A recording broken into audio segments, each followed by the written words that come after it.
नमस्कार, विस्मय न्यूज में आपका स्वागत है। मैं श्री गोपाल नारसन। सबसे पहले मुख्य समाचारों पर एक नजर। फारूक अब्दुल्ला व महबूबा मुफ्ती शामिल होंगे प्रधानमंत्री की सर्वदलीय बैठक में। 7 से 8 फीट की 2 बालकोनियों में लगाए 120 किस्म के 300 से ज्यादा पौधे। अहमदाबाद में कब्रिस्तान के बीच में खुला हुआ है एक रेस्टोरेंट। इस साल में अब तक 2.5 करोड़ से अधिक लोग गंवा चुके हैं अपनी नौकरी। स्टाम्प शुल्क में छूट के बावजूद महिलाओं के नाम पर 5 गुना कम हुई रजिस्ट्री। अब खबर विस्तार से। कश्मीर मुद्दे पर प्रधानमंत्री नरेंद्र मोदी द्वारा 24 जून को बुलाई गई मीटिंग में फारूक अब्दुल्ला व महबूबा मुफ्ती भाग लेंगे। प्रधानमंत्री नरेंद्र मोदी ने जम्मू कश्मीर के प्रमुख राजनीतिक दलों को मीटिंग का न्योता भेजा था, जिसे एक बैठक के बाद फारूक अब्दुल्ला व महबूबा मुफ्ती द्वारा स्वीकार कर लिया गया। मेरठ की सुमिता सिंह को पौधों का शौक है। कई रुकावटों के बावजूद वह पिछले 6 सालों से अपनी छोटी सी बालकनी को हरा भरा करने का काम कर रही है। मेरठ के स्वामी विवेकानंद सुभारती यूनिवर्सिटी में फार्मेसी की प्रोफेसर सुमिता का 55 असम के तिनसुकिया क्षेत्र में बीता, जहां काफी हरियाली हुआ करती थी। उनके घर में 7 से 8 फीट की 2 बालकोनियां हैं, जिसमें उन्होंने 120 किस्मों के 300 ज्यादा पौधे लगाए हुए हैं। गुजरात के अहमदाबाद में द न्यू लकी रेस्तरा नाम से एक ऐसा रेस्टोरेंट है जो कब्रिस्तान के बीच में खुला हुआ है। लोग यहाँ लाशों के अगल बगल में बैठकर खाना खाते हैं। 12 कब्रों के बीच बने इस रेस्टोरेंट के मालिक ने बताया कि बीते 50 सालों में उनके रेस्टोरेंट को कब्रों के बीच होने के कारण अच्छी पहचान मिली है। प्रधानमंत्री नरेंद्र मोदी ने जब देश की बागडोर संभाली थी, उस समय भारत की जीडीपी उच्च स्तर पर यानी 7.8% थी, जो 2019-20 की चौथी तिमाही के दौरान दशक के सबसे कम स्तर यानी 3.1 स्तर पर आ गई है। वहीं इस साल की शुरुआत से अब तक 2.5 करोड़ से अधिक लोग अपनी नौकरी गंवा चुके हैं और 7.5 करोड़ लोग गरीबी रेखा पर पहुंच चुके हैं। उत्तराखंड में महिलाओं के नाम भूमि व भवनों की रजिस्ट्री कराने पर सरकार ने स्टाम्प शुल्क में 25% छूट की व्यवस्था की हुई है।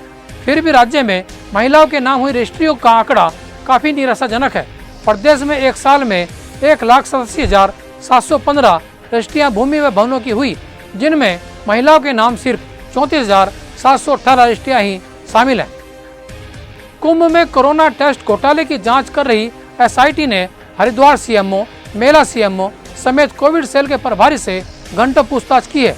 एसआईटी ने घोटाले से जुड़े दस्तावेज भी अधिकारियों से मांगे हैं। सीएमओ डॉक्टर एसके झा, मेला सीएमओ डॉक्टर AK सेंगर के अलावा कोविड सेल प्रभारी डॉक्टर नरेंद्र त्यागी को पूछताछ के लिए बुलाया गया था। अब खबरें सहारनपुर से। सरकारी स्तर पर गेहूं खरीद को आज अंतिम दिन रहा। सुबह से ही क्रय केंद्रों पर भीड़ लगी रही। कई जगह क्रय केंद्रों पर खरीद न होने पर किसानों ने हंगामा भी किया, तो कई जगह किसान गेहूं बेचने के लिए पहुंचे ही नहीं। किसानों की मांग पर 22 जून तक गेहूं खरीद का समय बढ़ा गया था, जिसमें सभी 97 केंद्रों पर गेहूं खरीद की गई। इस साल जिले में 1,20,000 मीट्रिक टन गेहूं खरीदा गया है। ग्राम प्रधानों ने किसानों के साथ मिलकर हलालपुर पेट्रोल पंप पर गेहूं के बदले डीजल देने की पेशकश की और जोरदार प्रदर्शन किया। संजय वालिया ने कहा कि डीजल और पेट्रोल के दाम बढ़ते जा रहे हैं, जबकि गेहूं क्रय केंद्र बिना भुगतान के ही बंद कर दिए गए। आज हम किसान लोग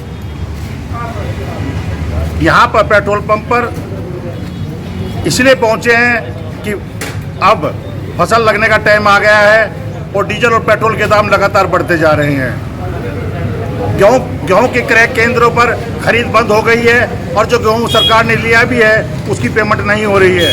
हम साफ तौर पे कहना चाहते हैं, सरकार गेहूं केंद्रों को खोलने का काम करे, किसानों की पेमेंट जल्दी देने का काम करे।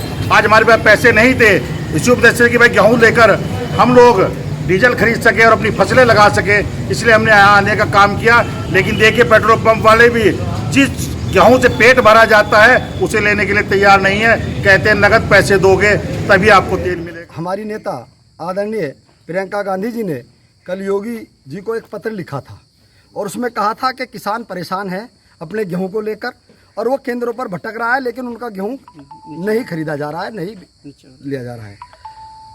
उस पर बीजेपी के नेता ने बयान दिया कि माननीय हमारी नेता आदरणीय प्रियंका गांधी जी घर में बैठकर बयान दे रही हैं, बिल्कुल झूठा है। हर एक केंद्र पर आदमी बैठे हुए हैं और वहाँ गेहूँ क्रय केंद्र पर गेहूँ खरीदा जा रहा है। आज हम लोग कांग्रेस जन, मैं मुजफ्फर अली जिला अध्यक्ष, हमारे विकास चेयरमैन जी और हमारे सभी कांग्रेस जन, ये मलीपुर आप देखेंगे, मलीपुर क्रय केंद्र है। यहाँ कोई व्यक्ति क्रय केंद्र पर नहीं है। अभी यहाँ से आपके आने से पहले अभी ट्राली, मेरे पास उसकी वीडियो और फोटो है, अभी मंडी गई है और सुबह यहाँ जो ट्रालियाँ थी, सड़ रहा था गेहूँ, आप बदबू देख रहे होंगे कितनी आ रही है, वो गेहूँ लेकर लोग मंडी गए हुए हैं क्योंकि यहाँ नहीं तुला है। ये 15 तारीख से बंद है। ये केंद्र पूरे जनपद में, मैं तो कहूँगा पूरे प्रदेश में लगातार 15 तारीख से किसी केंद्र को नहीं खोला गया है। गेहूँ सड़ गया है और परेशान है किसान, अपने गेहूँ को लेकर बदबू हो गई है उसमें। तो ये झूठी सरकार जो हमारी नेताओं को कह रही है, वो ज़मीनी बात कर रही है, वो किसान की बात कर रही है, किसान की पीड़ा को बताना चाहती हैं एक लेटर के द्वारा। अगर आप अपना सुझाव देना चाहते हैं कि ये आदमी परेशान है, तो ये झूठी सरकार कहती है कि घर में बैठ के। मैं बताना चाहता हूँ भाजपा के नेताओं को और योगी जी को कि ये आपका मणिपुर क्रय केंद्र सेंटर है, यहाँ कोई व्यक्ति तोलने के लिए नहीं है। आपने देखा होगा गेहूँ बारिश में, आप देखें यहाँ ये सड़ा हुआ पड़ा था, आप देख सकते हैं यहाँ सड़ा हुआ पड़ा था। ट्रालियाँ यहाँ खड़ी थी, आज मंडी में चली गई हैं, कुछ अनाज वो पड़ा हुआ है। तो यहाँ कोई व्यवस्था ही नहीं है। जब बारिश लगातार हो रही है, कोई व्यवस्था यहाँ गेहूँ रखने की नहीं है और वो यहाँ ट्रालियाँ खड़ी खड़ी सड़ गई हैं, तो क्या बुरा कह दिया अगर प्रियंका जी ने कह दिया कि आप किसान की चिंता कीजिए। तो इन झूठी सरकार को बताना, हम लोग बताएंगे कि ये केंद्र बंद पड़े हैं 15 तारीख से। रुड़की ARTU कार्यालय में 60 दिन बाद कल से ड्राइविंग लाइसेंस बनने फिर से शुरू हो जाएंगे। कोरोना के चलते 23 अप्रैल से लाइसेंस बनाने का कार्य बंद हो गया था। ARTU कार्यालय ने 2 दिनों के स्लॉट बुक कराने वालों को क्रमवार बुलाया है। उत्तराखंड किसान मोर्चा से जुड़े किसान दूसरे दिन भी SDM रुड़की कार्यालय के सामने धरने पर बैठे रहे। यूरिया की आपूर्ति, गेहूं और गन्ना मूल्य बकाया भुगतान की मांग को लेकर यह धरना सोमवार से तहसील में चल रहा है। किसान मोर्चा के राष्ट्रीय अध्यक्ष चौधरी गुलशन ग्रोड ने कहा कि सरकार और प्रशासन किसानों की अनदेखी कर रहे हैं। हम इस समय नगर के मुख्य बिजली घर पर बैठे हुए हैं।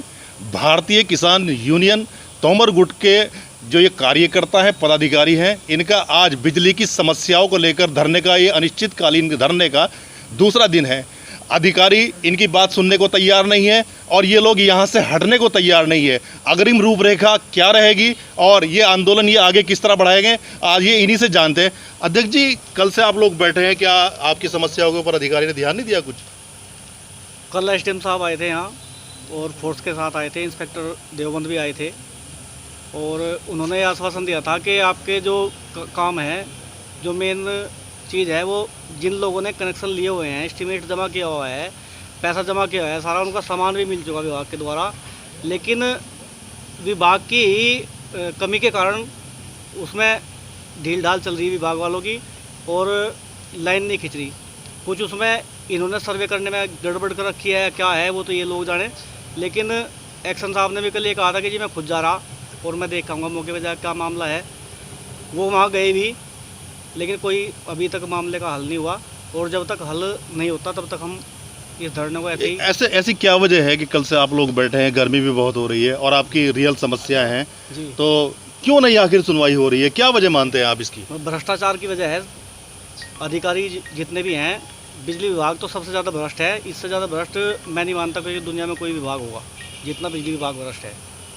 भ्रष्टाचार का आरोप अध्यक्ष जी सीधा सीधा बिजली विभाग पर लगा रहे हैं। अध्यक्ष जी, एक बात हमें आप ये भी बताइए कि आप ये समस्या बार बार उठाते रहे हैं, पहले भी समाधान नहीं हुआ और इस बार भी इनके कानों पे जू नहीं रह रही है, तो आगे की रणनीति आप लोगों की क्या रहेगी? आगे की रणनीति हमारी ये रहेगी, हम देखते हैं। धरना तो हमारा अनिश्चितकालीन है ही, यहाँ पे हम अब बैठ गए हैं तो अब उठेंगे नहीं जब तक समस्या का समाधान नहीं होगा। किसान भाइयों की, मजदूर भाइयों की जब तक समस्या का समाधान नहीं होता, हम यहाँ से हटेंगे नहीं, यहीं बैठे रहेंगे। और आगे की रणनीति ये रहेगी, अगर ये लोग नहीं मानते तो हम मेन रोड पे जाके, हाईवे पे, वहाँ पे जाम करने का काम करेंगे। ये हमारे साथ श्याम सिंह राणा जी, जिला अध्यक्ष भारतीय किसान यूनियन तोमर गुट के, ये साफ कह रहे हैं कि ये पीछे हटने वाले लोग नहीं हैं, क्योंकि बार बार अवगत कराने के बावजूद किसानों की और क्षेत्रवासियों की बिजली की जो समस्याएं हैं, जो ये आरोप लगा रहे हैं, उनका बिल्कुल समाधान करने को विभाग तैयार नहीं है और किसान भी पीछे हटने को बिल्कुल तैयार नहीं है। ये किसान इस बार आर पार की लड़ाई के मूड में बैठे हुए हैं। विश्व मानव समाचार के लिए देवबंद से आबाद अली। उत्तर प्रदेश उत्तराखंड की खबरों के लिए बने रहिए हमारे साथ। नमस्कार।